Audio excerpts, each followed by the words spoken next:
आणि सुरुवातीला एक महत्त्वाची बातमी आहे। जळगाव जिल्ह्यामधील चाळीसगाव, भडगाव, पाचोरा या तालुक्यांमध्ये मुसळधार पावसाचा तडाखा बसलाय। मुसळधार पावसामुळे अनेक गावांमध्ये पूरस्थिती निर्माण झालेली आहे। डांभुर्णी, पिंपरी परिसरामध्ये उतावळी नदीला पूर आल्यामुळे ग्रामस्थांनी जेसीबीद्वारे नदी पार केली। पाचोरा तालुक्यामधील सातगाव डोंगरी आणि अजिंठा डोंगर परिसरामध्ये झालेल्या मुसळधार पावसामुळे पाचोरा तालुक्यामधील नदीकाठच्या गावांना आता सतर्कतेचा इशारा देण्यात आलाय। चाळीसगाव तालुक्यामधील गिरणा आणि मन्याड धरणामधून विसर्ग वाढल्यामुळे गिरणा आणि मन्याड नदीला मोठा पूर आलाय।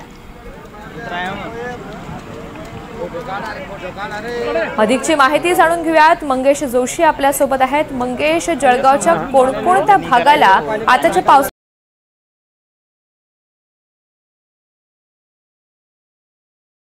तुझ्या चाळीसगाव, भडगाव आणि पाचोरा या 3 तालुक्यांमध्ये जे आहे गेल्या 3 दिवसापासून खरं तर अतिवृष्टीने कहर केलेला आहे। खरं तर महिन्याभराचा विचार केला तर सलग 3 वेळा जे आहे या 3ही तालुक्यांना अतिवृष्टीने झोडपून काढलेले असून यामुळे मोठ्या प्रमाणात जे आहे पिकांचं आणि घरांचं देखील नुकसान झालेलं आहे। काल झालेल्या अतिवृष्टीमुळे पाचोरा तालुक्यातील अनेक नदी नाले जे आहेत ते तुडुंब भरलेले आहेत। पावसाळा सदृश्य परिस्थिती जी आहे ती आता निर्माण झालेली आहे। अनेक नाल्यांना पूर आल्यामुळे नदीकाठच्या गावांना देखील प्रशासनाच्या वतीने सतर्कतेचा इशारा हा देण्यात आलेला आहे। पाचोरा तालुक्यातील डांभुर्णी आणि पिंपरी या गावाच्या मध्ये असलेल्या उतावळी नदीला देखील पूर आला। त्यामुळे डांभुर्णी गावातील लोकांना अक्षरशः जेसीबीच्या साह्याने या ठिकाणी खरं तर नदी पार करावी लागलेली आहे।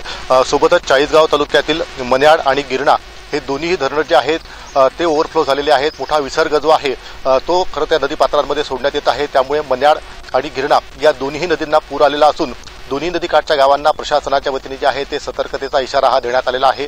मात्र ज्या पद्धतीने सलग महिन्याभरात तिसऱ्यांदा अतिवृष्टीने कहर केल्यामुळे पिकांना मात्र मोठ्या प्रमाणात फटका बसलेला आहे। आधीच मोठ्या प्रमाणात खरं तर पिकांचं नुकसान झालेलं होतं। त्यातच आता जे काही हाती उत्पन्न शेतकऱ्यांच्या येणार होतं ते देखील येणार नसल्याची भीती जी आहे ती व्यक्त केली जात आहे। एकंदरीतच अनेक शेतांमध्ये देखील खरं तर पुराचं पाणी शिरल्यामुळे पिकांचं प्रचंड असं प्रमाणात आता नुकसान झालेलं आहे। यापूर्वी जे पंचनामे सप्टेंबर महिन्यात जी अतिवृष्टी झाली होती त्याचे जे पंचनामे झालेले होते त्याची काही भरपाई आता शेतकऱ्यांच्या खात्यात येणार होती। मात्र पुन्हा एकदा आता अतिवृष्टीने कहर केल्यामुळे शेतकऱ्यांची चिंता मात्र वाढलेली आहे। शेतकरी आर्थिक चिंतेत सापडलेला आहे। प्रशासनाच्या वतीने जे स्थानिक प्रशासन आहे त्यांना देखील अलर्ट मोडवर करण्याचं आवाहन केलेलं आहे। कारण नदीकाठी जी आहे जीवितहानी होऊ नये म्हणून काही आवश्यक त्या उपाययोजना त्या ठिकाणी प्रशासनाच्या वतीने राबवल्या जात आहे। प्रामुख्याने गिरणा नदीकाठी जी आहे मोठ्या प्रमाणात पूर परिस्थिती निर्माण झालेली आहे। त्याच अनुषंगाने आता प्रशासन देखील अलर्ट मोडवर आलेलं आहे। ऋतुजा, निश्चित धन्यवाद सविस्तर माहितीसाठी।